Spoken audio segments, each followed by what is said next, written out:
Shalom. Selamat pagi. Selamat pagi. Bukan karena lampu mati kemudian semangat juga ikut mati, tetapi harus tetap ada eksis untuk peningkatan kapasitas building kita menjadi yang terbaik.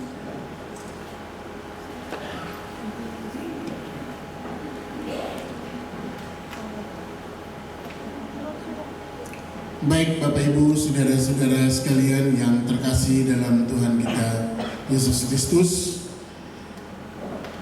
izinkan kami pada kesempatan ini memberikan sambutan pertama kita yang akan kami sampaikan dan menjadi sambutan pertama dalam pelantikan Bupati Kabupaten Merauke yang kita cintai.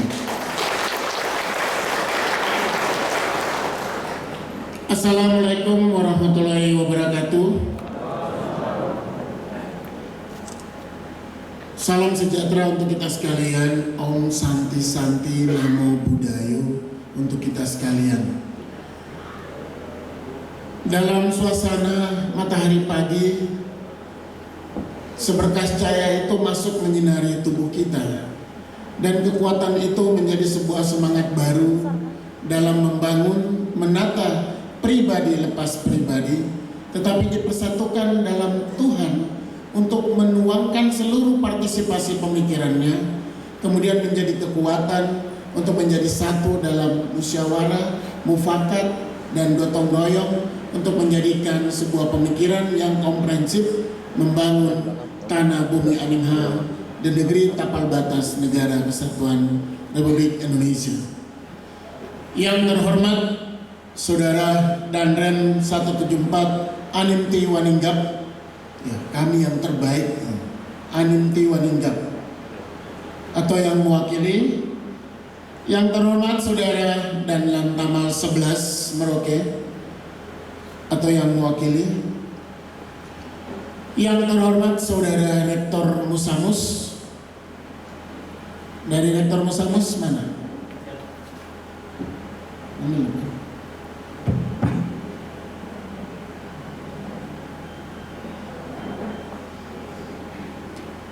Karena sebagai perguruan tinggi negeri, diminta atau tidak diminta harus membuat kajian ilmiah, analisis dampak lingkungan, kajian strategis terhadap pembangunan Merauke.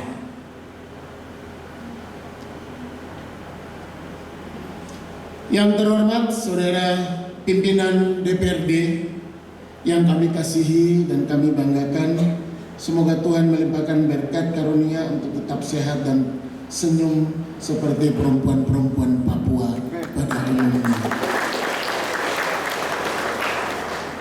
Dan seluruh anggota DPRD Kabupaten Merauke yang senantiasa menjadi mitra yang sinergis, betul-betul terintegrasi untuk memikirkan dan merencanakan dan mengevaluasi untuk kepentingan rakyat masyarakat kita di bumi Aningha.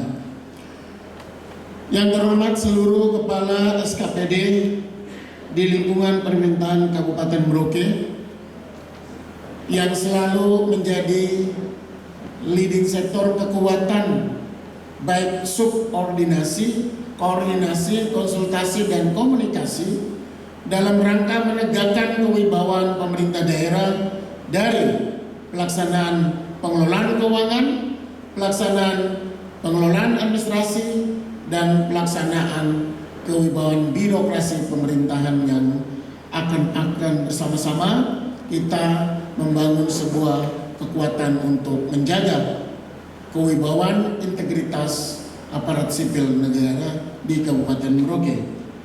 Dan yang terlebih khusus sebagai objek tapi juga pelaku, yaitu yang mendiami seluruh bumi Aningha, tokoh-tokoh adat yang karena dedikasi akan budaya dan kebiasaannya akan mencerminkan itikat-itikat budaya yang normal dan baik dalam pelaksanaan kehidupan di bumi animal. Tokoh-tokoh agama yang selalu memberikan siraman rohani dan cahaya-cahaya yang menjadi sebuah kekuatan iman dan batin untuk kita melangkah karena benar-benar takut akan Tuhan di negeri ini. Tokoh masyarakat, tokoh perempuan, tokoh pemuda dan peserta Musrembang tingkat distrik se-Kabupaten Merauke yang saya banggakan, saya kasihi. Kalau tidak salah tadi dikatakan dimulai dengan 6 distrik yang akan dilaksanakan. Ini bisa menjadi satu keterpaduan dalam menggabungkan seluruh pemikiran-pemikiran dengan mempartisipasikan seluruh dedikasi yang loyalitas untuk bersama-sama dalam acara kegiatan Musrembang yang kita laksanakan. Hadirin dan peserta Musrembang RKPD yang kami hormati dan kami banggakan, bahwa Musrembang RKPD tahun 2017 Kabupaten Merauke merupakan, ini tahun 2017 ya, 2017 Kabupaten merupakan penjabaran, ya, penjabarannya ini banyak. Ya, saya singkat saja bahwa itu Undang-Undang Nomor 23 Tahun 2014 tentang bagaimana penyusunan, Undang-Undang 20 Tahun 2004 tentang bagaimana rencana kerja, Peraturan Pemerintah Nomor 20 Tahun 2004 tentang rencana kerja, Peraturan Pemerintah Nomor 21 Tahun 2004 tentang bagaimana penyusunan, Peraturan Pemerintah Nomor 8 Tahun 2000 tentang bagaimana pentahapan, dan kemudian Peraturan Pemerintah Nomor 54 Tahun 2010 bagaimana pelaksanaan implementasi, dan juga pasti ada evaluasi dan monitoring untuk melihat sejauh mana indikator pencapaian yang sudah dilaksanakan. Harapan saya bahwa kami berharap ada data resmi bahwa Musrembang yang dilaksanakan tiap tahun itu indikatornya udah berapa persen tercapai, sehingga ini tidak menjadi pengulangan ataupun elaborasi yang mengakibatkan ada sentimen ya yang keluar atau opinion publik bahwa Musrembang kenapa dari tahun ke tahun tetap seperti itu. Nah, ini menjadi satu pemikiran kita, jadi harus ada data real supaya kita bisa bergeser. Paradigma mindset kita berubah dari indikator pencapaian kinerja dalam rangka bagaimana implementasi pembangunan, terutama tentang community development for indigenous people. Ini menjadi penting. Ya. Apakah Musrembang ini walaupun secara komprehensif menyangkut semua tentang penyusunan, pentahapan, perencanaan pembangunan, tetapi apakah Musrembang ini adalah salah satu juga yang bicara tentang bagaimana community development for indigenous people, especially program untuk indigenous people, yaitu adalah program khusus yang memang diberikan untuk orang-orang asli. Sehingga Musrembang ini juga terakomodir. Bahkan saya mengharapkan nanti Musrembang ini juga akan ada perwakilan anak yang mereka juga ingin menuangkan ide kreativitas mereka di dalam semua Musrembang. Memang terlihat ini sederhana, simple by thoughts, ya, hanya sederhana saja. Tetapi anak-anak itu mendapat ruang dan hak yang sama ketika bicara tentang sebuah pengembangan. Mengapa saya sampaikan bahwa apalah artinya kita mengejar semua infrastruktur dasar, tetapi kemudian semua itu tidak dinikmati oleh masyarakat sosial itu yang mereka ingin juga berpartisipasi dan bagian dari pembangunan itu. Pelaksanaan Musrembang tingkat distrik, ya, mempunyai peran dan kedudukan serta fungsi yang sangat strategis dalam penyelenggaraan pemerintah daerah. Nah, ini udah dibilang strategis, ya. Sehingga kalau memang ada 8 pencapaian strategis, ada 7 indikator pencapaian, apa yang akan kita kembangkan menjadi sebuah peluncuran yang benar-benar strategis. Ini disadari bahwa secara substansial Musrembang ini akan dijadikan bahan masukan dalam rangka penyusunan RKPD Kabupaten Merauke tahun 2017.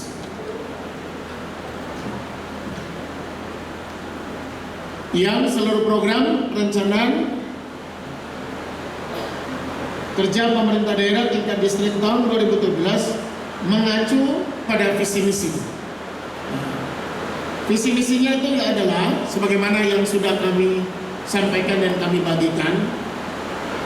Bagaimana terwujudnya Kabupaten Merauke sebagai kawasan pertumbuhan ekonomi perbatasan yang strategis dengan mengoptimalkan sumber daya manusia dan sumber daya alam lokal melalui pertanian sebagai sektor utama.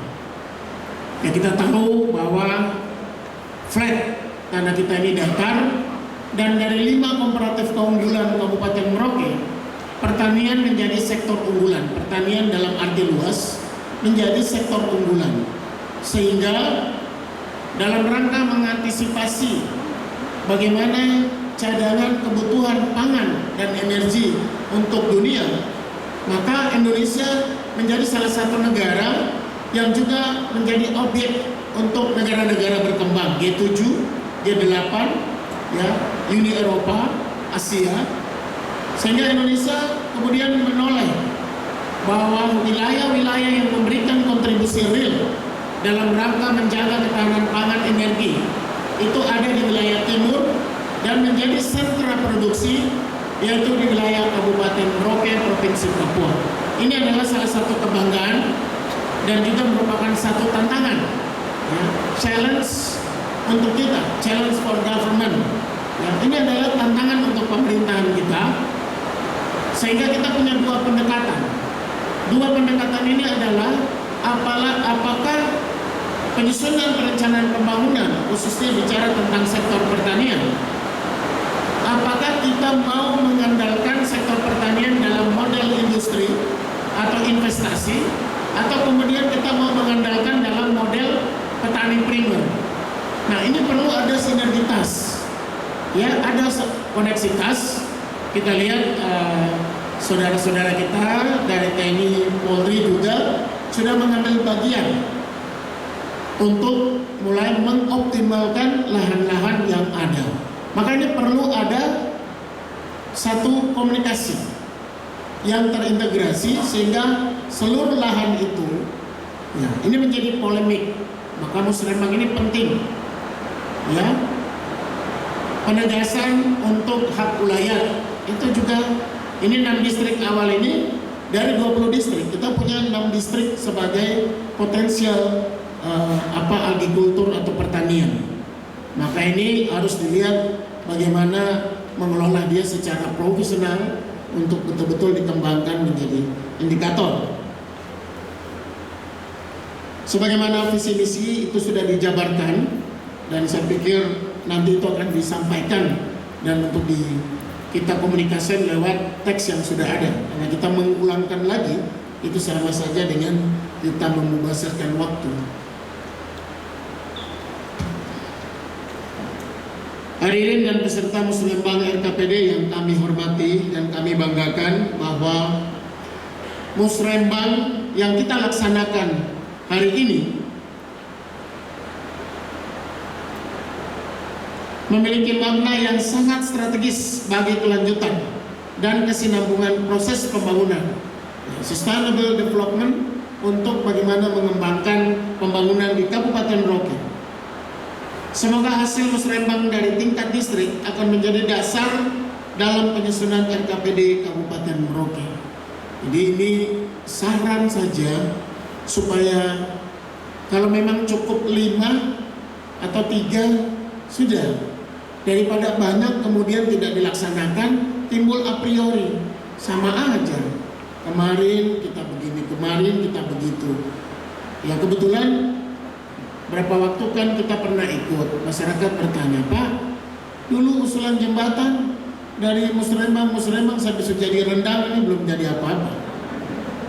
Ya ini kan masyarakat tuh bahasanya sederhana. Dari Musrembang ke Musrembang jadi Rendang sampai kita terendam tidak ada apa-apa. Nah ini saya pikir itu refleksi, bahwa itu ada refleksi kita, itu menjadi perhatian terutama untuk saudara masyarakat kita yang ada di daerah-daerah terpencil, terjauh, terisolir dan tidak terjangkau. Ya, ini infrastruktur dasar mereka ini harus menjadi perhatian serius. Sehingga diharapkan bahwa ada peningkatan bagi masyarakat miskin, dan dengan program peningkatan yang namanya quality of life, pola hidup sehat itu, dan juga sustainable economic, yaitu kelanjutan pengembangan ekonomi untuk kesejahteraan masyarakat, bahwa titik tolak dari Musrembang yang dilaksanakan itu sebenarnya berimplikasi pada dua, sesuai Undang-Undang Dasar Negara Republik Indonesia ya, tahun 1945, bagaimana mencerdaskan rakyat dan bangsa untuk negara, dan bagaimana mensejahterakan rakyat dan bangsa dan negara. Itu titik pokok dari Musrembang. Mau ditarik sampai kemanapun, bahwa ini bukan sebuah proyektisasi, sehingga kita mengajar proyek yang besar-besar, tapi kemudian tingkat kesejahteraan, angka partisipatif melek huruf, tingkat pencapaian quality of life, hidup sehat, merubah 7 habit, 7